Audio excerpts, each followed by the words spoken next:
Viral হওয়ার জন্য কলম ধরিনি, টিকে থাকার জন্য কলম ধরেছি। কেউ পড়ে না বলে বলতে চেষ্টা করছি। একদিনে সবাই আমার কথা না শুনলেও একদিন ঠিক শুনবে।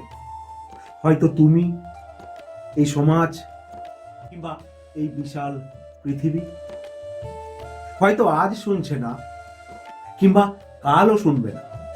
হতে পারে আমার মৃত্যুর পর শুনবে। তবুও আমি লিখছি, কারণ শব্দেরও একটু সময় লাগে মানুষের কানে পৌঁছাতে। নমস্কার, আমি সমীর পণ্ডিত। আপনারা দেখতে থাকুন সমীর পণ্ডিত মোটিভেশন। আমার পেজ কিংবা চ্যানেলে নতুন হলে লাইক, কমেন্ট, শেয়ার করবেন, সাবস্ক্রাইব, ফলো করবেন। নমস্কার।